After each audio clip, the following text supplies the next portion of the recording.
Bem, a proposta desse vídeo aqui é que eu possa revisar junto com vocês os conceitos que nós vimos nos nossos encontros e nas aulas anteriores pertinentes à função quadrática, ou também conhecida como função de segundo grau, tá?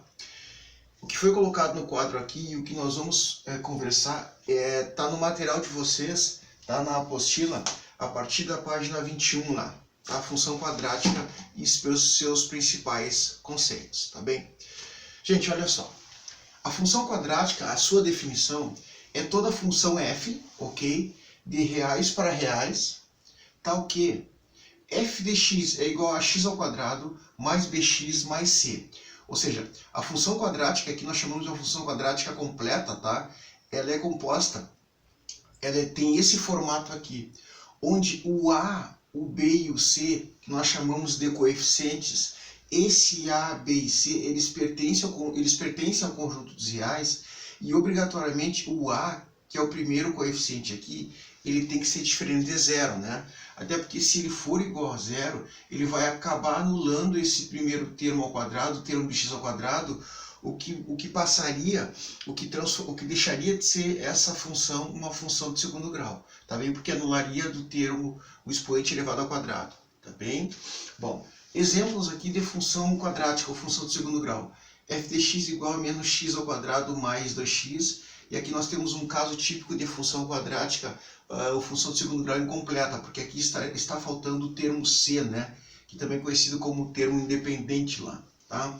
Onde o a identificação dos coeficientes, o a aqui é o menos 1, tá? O b é o 2 e o c aqui é 0, ele é nulo, tá?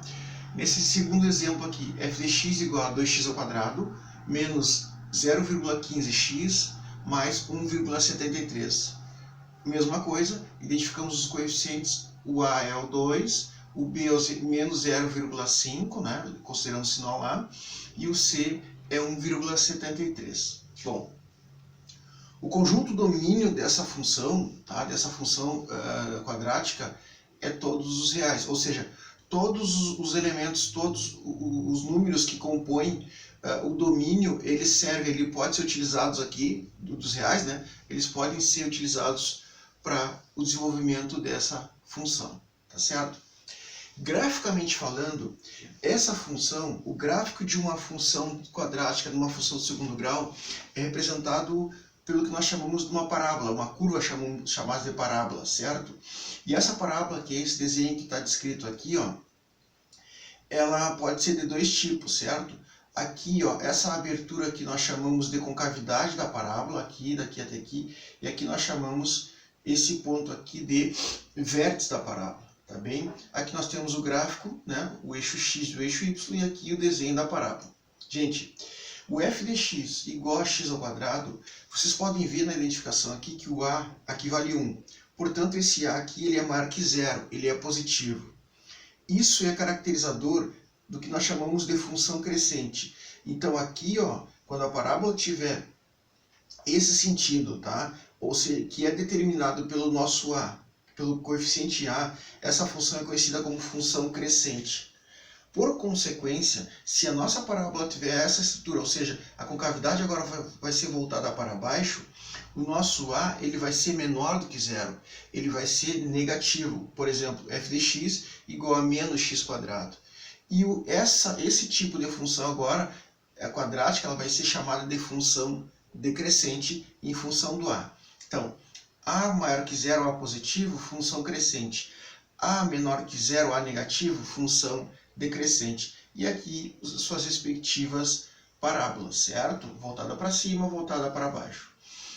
As raízes dessa função quadrática é o valor do x, tá, que pertence aos reais, tal que o f de x vai ser igual a zero. Ou seja, para tu calcular as raízes dessa função, tu vai aplicar esse formato aqui, que é a chamada fórmula de Bhaskara, né?